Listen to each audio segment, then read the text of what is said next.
Hey everyone, welcome to the Candy Cowgirl podcast. If you are new here, I am your host, Kate Bowser, and I'm so happy you are watching today's episode. We have such a good one. Today on the podcast, I have Hunter Reaume, who is a professional tie-down roper, and we are going to be talking about character. Now, this is an episode that Hunter and I recorded several weeks back, right before I jumped into my busiest season with work. So I'm super excited to finally be getting this episode out to y'all. It is such a good one. You're definitely going to want to stick around to the end. So let's go ahead and jump on into it.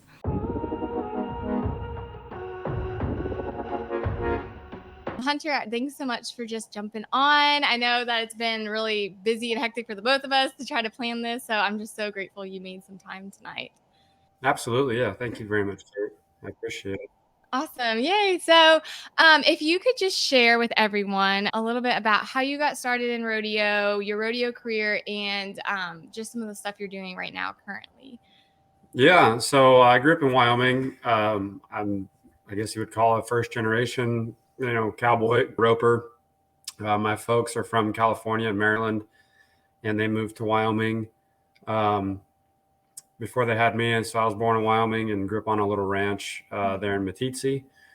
And I started riding horses from a very young age.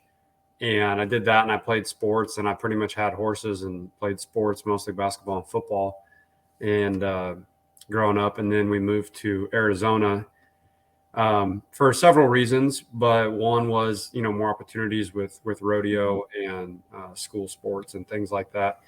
And calf roping just kind of slowly grew on me. And then in college, football ended for me. I had a chance to play some ball, and it ended kind of in a weird, divine way, and ultimately got back in rodeo. And the next 4 years at Cal Poly were huge to be a part of a rodeo team.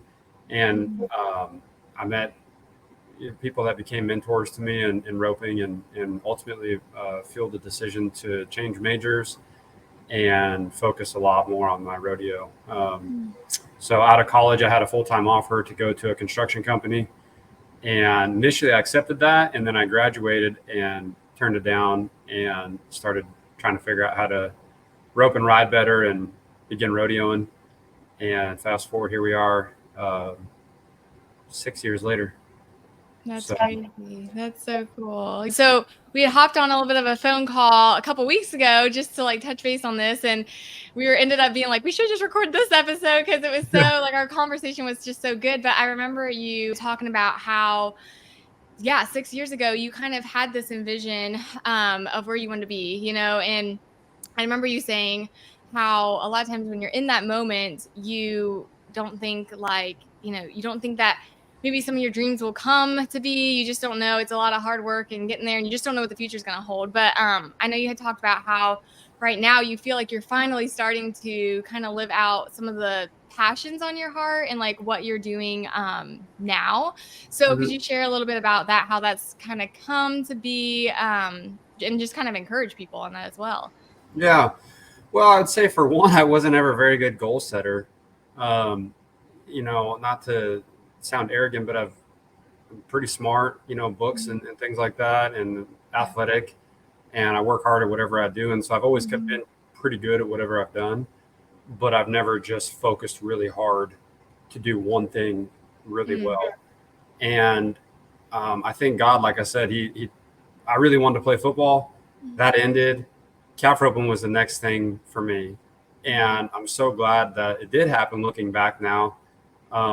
And it happened because of an injury. I pretty much couldn't I wasn't the same athlete after that injury, but I didn't set a goal to do this in rodeo or do that or real specific things. And I see a lot of people that are really successful and do things that they do. They're just really driven, or they just have that innate, I've been wanting to do this since I was 10 years old kind of thing.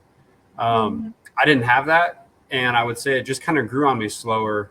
And I'm 29 now, and I feel a lot more in touch with, what it is I want to do for the next 5 years moving forward. And then, and when I'm 35, maybe it'll change. But I live in Weatherford, Texas now. And like I said, that decision to not take that job, which was a salary and health insurance and all the boxes, all the good stuff. Yeah. Instead, I was dead broke, had no money. My parents were helping me a little bit. I lived with family and worked for them.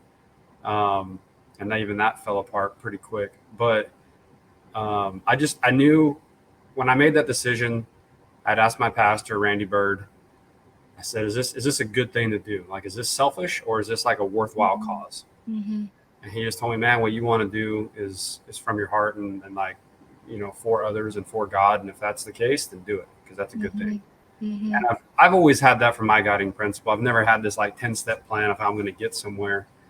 And like I said, that's starting to iron out more now here in Weatherford. I have an opportunity to run a place and help other people and help try to grow the sport of rodeo, which is now one of my specific goals that I have. And it fuels, everyday decisions. So. That's awesome. I love that. That's so cool. So you will be, or you are doing some mentorship right now, or is that a future goal? Yeah.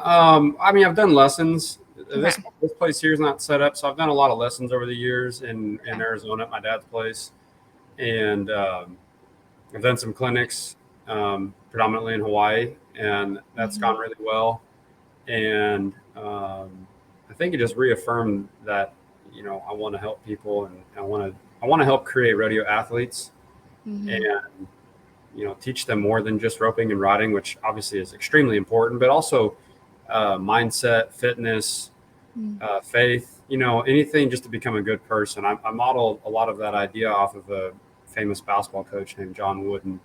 And that was his whole focus, was attention to detail and molding men and creating good human beings. And I feel like our sport is really unique, and we have a lot of that. But I think moving forward, there's a new echelon of athletes that can come out of rodeo, and I think it's time to start pushing that. Yeah, that's awesome. That's so exciting. And definitely something that, like you were saying, it is a little bit of a unique twist on it, more of that coaching aspect and helping others and, just really caring for the student or the person that you're working with on more of a personal level. You touched on a little bit about faith and that kind of thing. Could you do a quick rundown of just your testimony with God, how you've grown your relationship with him? Yeah, so my dad said at one point, I've just always been a really curious kid.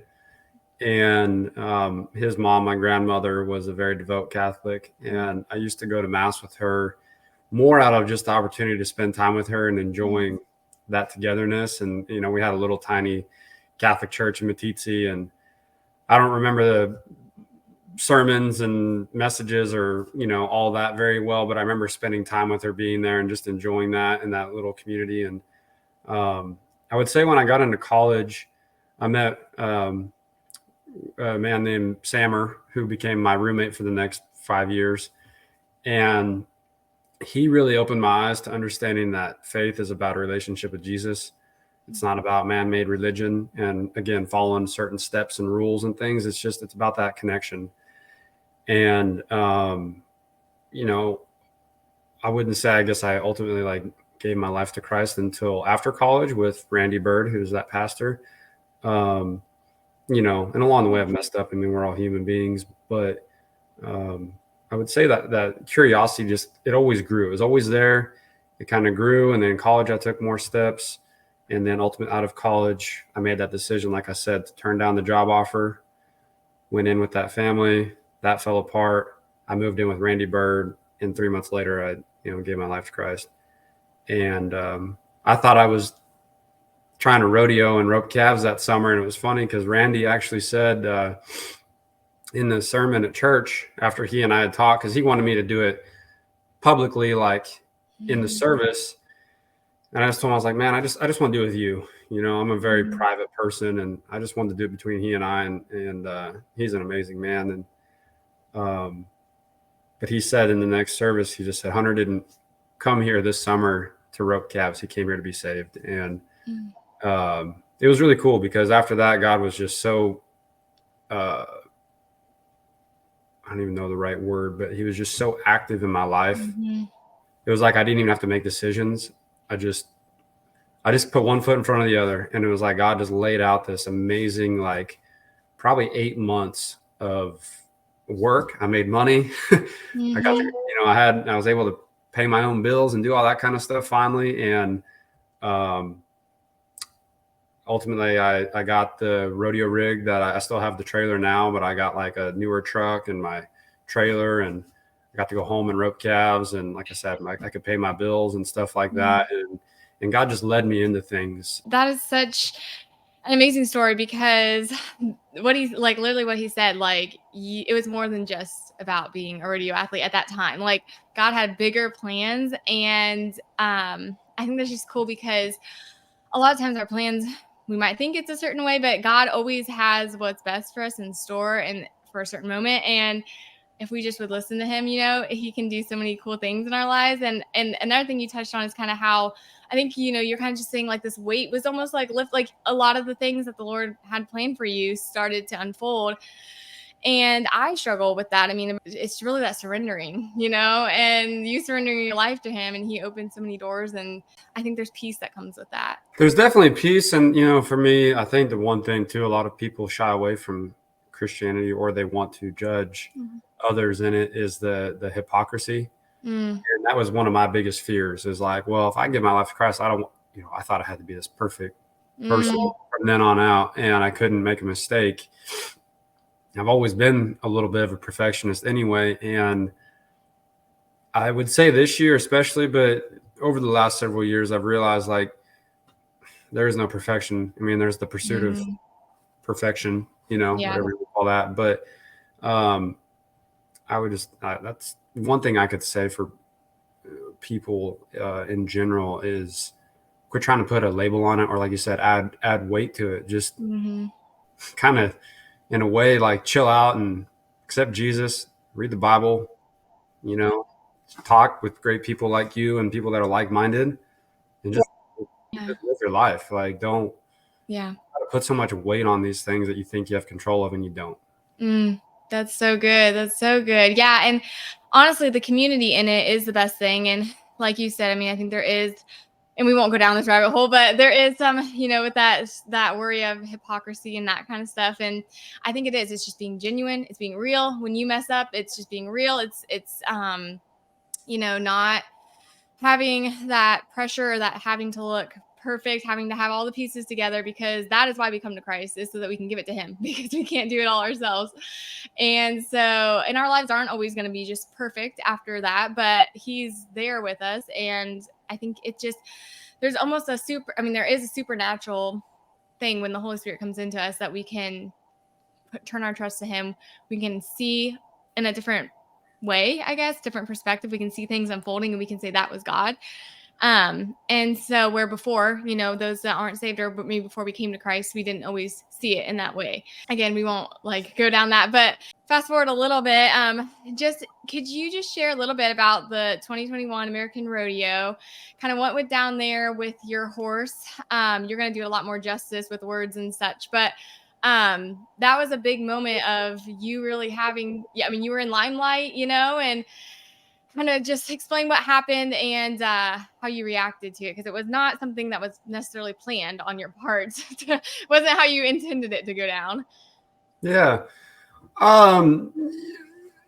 Yeah, I would say it's funny, because the conversation has come up. It's kind of like it was obviously a very hot thing for a while, and it had everybody's attention, and then it died off. And I got a lot of input from a lot of people of like, well, you got to do something bigger than this, and this can't be the thing that defines you forever. And I listened to all of it. Like, I take everything with a grain of salt. And I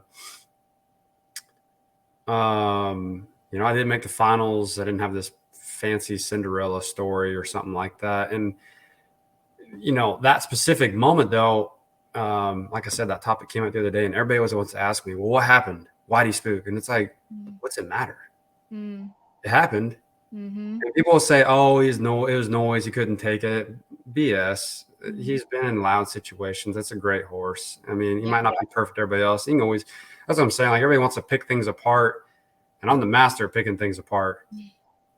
And I was totally at peace. That whole lead up to that, afterward, all of it.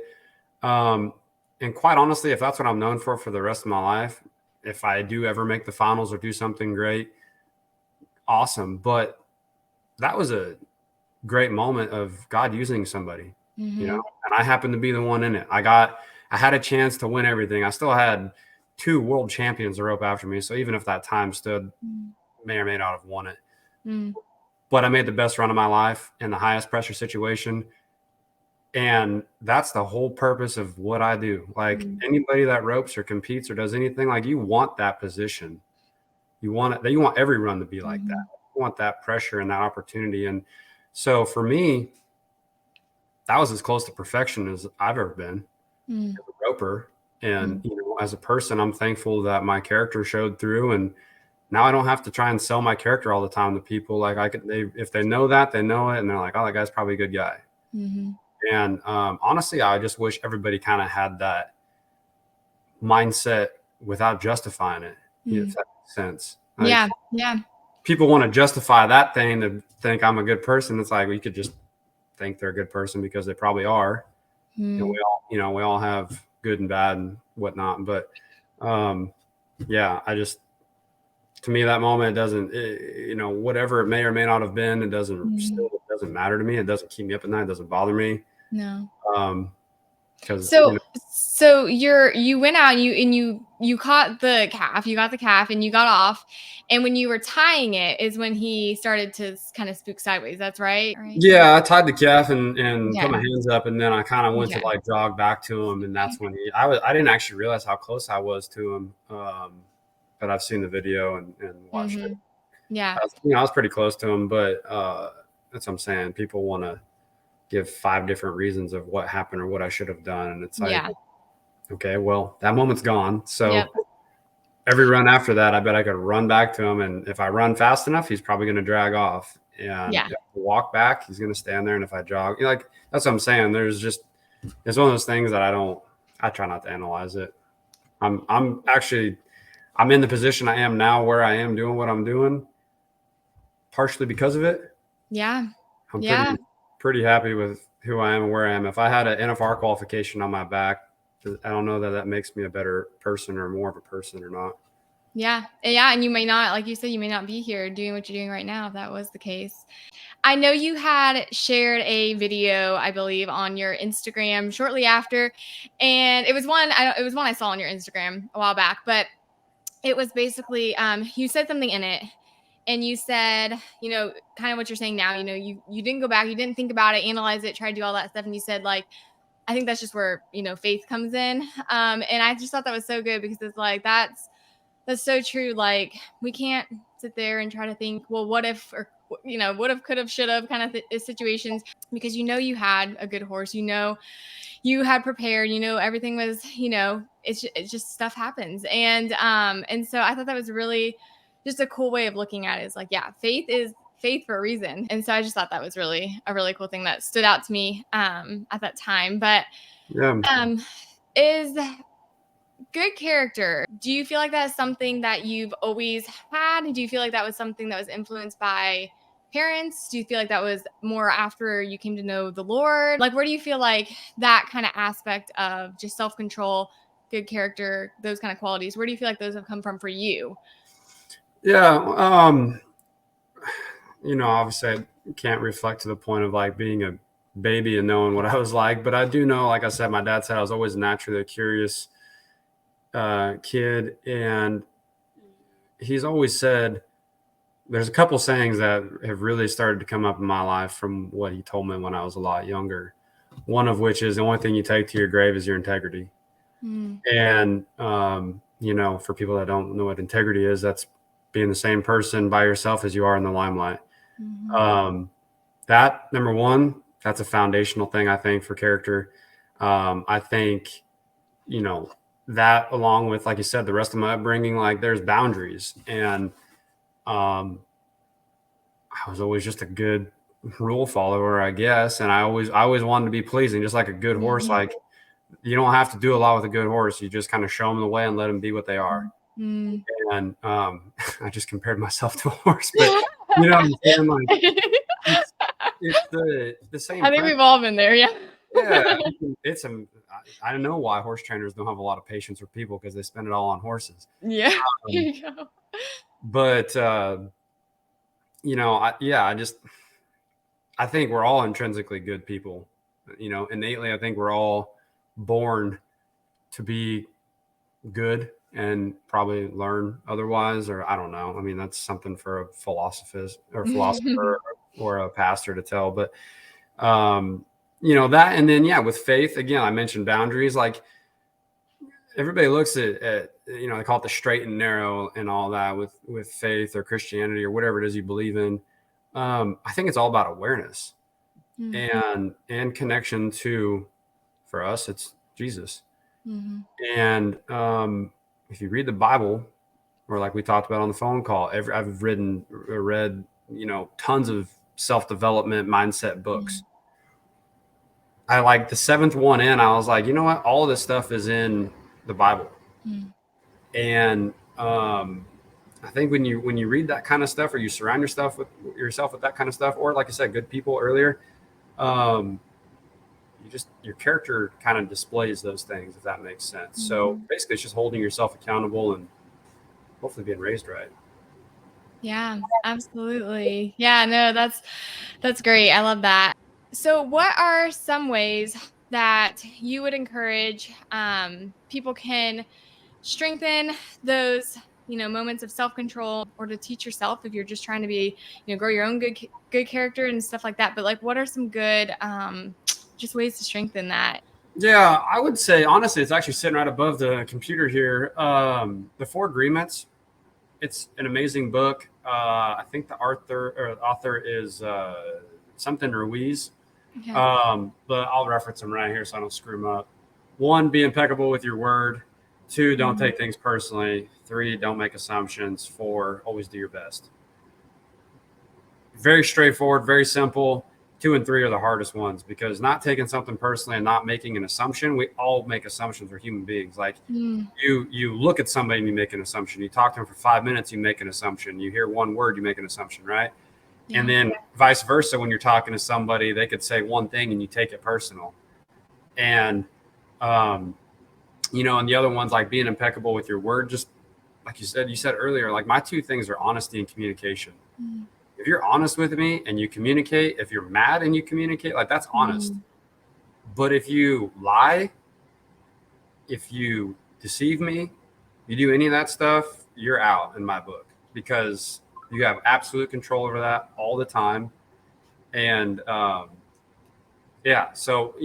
do what you say you're going to do. If you can't do it, don't do it, that kind of stuff. I think a lot of people try and be pleasers, and it's better just to respect yourself and your time and your energy, and people will respect you for that. Like a guy that's helped me the most, Trent Walls. If anybody knows Trent, he's brutally honest, but he's analytical and he's extremely intuitive. And people respect him because he'll tell them flat out how things are. And I think he's good at the way he does it. And anyway, so he's an example of that for me. And I honestly, I try to apply that a lot in my life, because I've always been a little passive and a little bit pleasing. And then I get frustrated with myself because of it. And it's like, it's better just to kind of rip the scab off right now. And you'll notice most people, it's not a big deal to. If it is, it's because they took it personally, like I said. And so the Four Agreements, I think, is a really good book, a really good mindset thing. You can it's simple enough that anybody should be able to remember those things every day. Like I said, always doing your best. That kind of goes with the character and integrity thing. Like, just be a good person. It's pretty easy. Yeah, that's great. It's just, it's just being real and upfront. And I think that is one of the main things about character. Just make it who you are. Imperfect people still can have good character. Like, that's the whole point of this. Is there anything else that you would like to add at the end of this? I mean, the only thing really left to expand on that is like my saying, success is in the journey. Okay. I referenced John Wooden a bunch. I wish I could have met him when he was alive, and like that'd be like the one person I would love to just sit and talk to. His whole thing was like, success is in the journey, for me, is kind of a paraphrasing of his statement of success. And for people that don't know, John Wooden, I think he won 10 national titles in 14 years. That's what made him famous in today's world, right? People, he won. He's a big deal. But if you read anything he said, success to him was the self-satisfaction of knowing he prepared to the best of his ability to, and he was a basketball coach, so he always, equated it to playing basketball games. But it's about preparing to succeed. That's what success is. If you prepare, work hard, learn, have a plan, all that stuff, and you fail, it doesn't mean you're a failure. It just means it didn't work out that time, but you can still have success in it. And I've really tried to hold on to that because, and people will probably laugh at me and listen to this, but that's how I had peace 2 years ago with what happened, because I was pretty dang close to perfection. I have peace with that. Anytime I practice or work out or do anything, or I treat people, good, bad, or indifferent things happen. Like if I always go back to those foundational things, like at the end of the day, I have peace because I know I did the best I could. And I think, a little more of that, a little more humility probably go a long way for folks. I mean, it's good to be confident, but confidence and arrogance are two different things. So, yeah, I don't know. That's all I said, not to be a young guy talking about, living life or whatever you want to say, but that's just how I look at things, and hopefully it resonates. Yeah, absolutely. Awesome. No, I appreciate it. Thanks so much. Hopefully we can do another one in the future. I know we talked about maybe next time I'm out there, we can try to get one underway. So that'd be super fun. But yeah, so thanks so much for hopping on today. I appreciate it. Awesome. Thank you so much, Kate. I hope y'all enjoyed today's episode. You can find Hunter on all platforms at Hunter Reaume. Be sure to go give him a like and follow and show him some love. And if you enjoyed today's episode, you can find more of the Candid Cowgirl podcast currently on Spotify and YouTube. And if you're watching on YouTube, be sure to subscribe and hit the notification bell so you won't miss future episodes. Thanks so much for watching, guys, and I will see y'all on the next one.